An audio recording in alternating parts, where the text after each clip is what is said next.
What is going on, my fellow post-apocalyptic wanderers? This is Maury, and today we have some news for you. We have some news, that's right, on the Outriders Demo update that's going to be happening tomorrow.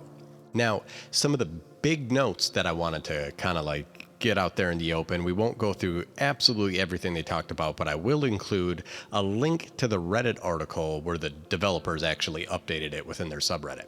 But the big things that are going to be happening is changes to captains, changes to Goss, and changes to loot drops. Now, however, I do want to go ahead and just say right now that the changes are not, monumental. They're not anything game breaking. You're still going to be able to farm. They said that they still wanted people to be able to do that because they felt that for the average player that the legendary loot drop was pretty fair. However, they want to prevent farming runs where people were basically just turning back the story and getting 4 chests all at once within the span of about 2 minutes.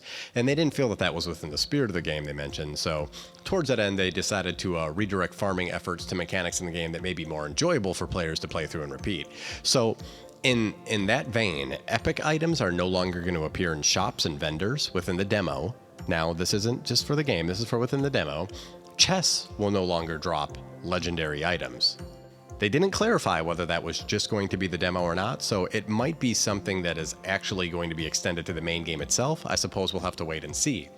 The next thing that they added in was that side quest rewards on repeat runs will now have a chance to drop legendary items. So this is pretty cool. So it means that there's actually a point in completing the side quest instead of just farming that same captain over and over. But again, like I stated, so you will have a chance every time you kill one of these captains, and you will have another chance after you kill the captain and complete the quest for legendary drops to happen on repeat runs. Now, some other update that are going to be happening on this patch that's going to happen on the 5th of March, which is tomorrow right now as of the making of this video, is going to be they're adding a motion blur toggle for all platforms. And so they've also going to be making some minor tweaks to frame rate output for certain items and cutscenes. They've made improvements to cut down the time it takes to matchmake for all platforms because they've noticed that this has been a problem. And they've created some resolution fixes that apply to PC, Xbox, and PlayStation as well too.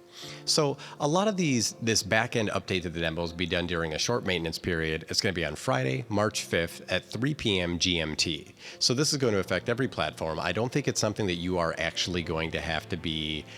It's not going to be anything that requires you to download a patch is all that I'm saying. It should be something that's done on their end and you don't have to worry about nothing, but it will give us some more quality of life improvements. So some of the other stuff that they're changing is they're changing some of the mechanics for captains. The captain mob ability Healing Light will have its effectiveness reduced.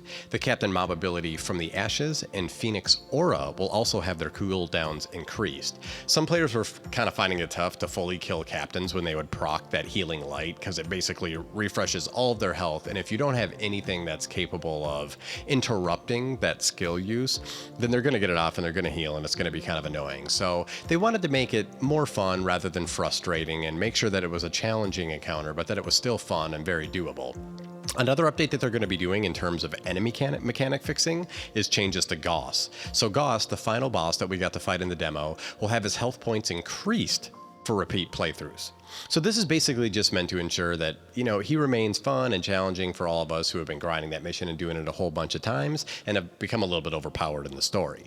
Another thing that's going to happen to him is he's also going to have his healing ability, Steel Wall, increased. So a lot of you may have noticed that skill of his was a little ineffective. It was very easy just to essentially just shoot him right through those rocks, and it really wasn't anything intimidating at all. So I guess they decided that they wanted to buff this and make it a little bit more, momentous when he decides to use that skill or something that, makes you work a little bit harder for the money. But either way, these are the big things that have came out through this update that I felt was worth sharing. They've done a bunch of whole other stuff that they mentioned that they were going to be working on or fixing as the game dropped, because obviously they're not going to be able to fix everything for the demo, but they're going to try to fix as many bugs as they can before the game drops. And they're showing us a good faith argument to basically let us know, hey, we're trying to fix these things. And some of the things that they're trying to fix is matchmaking. So they're trying to, basically rein back the time that it takes to find other players.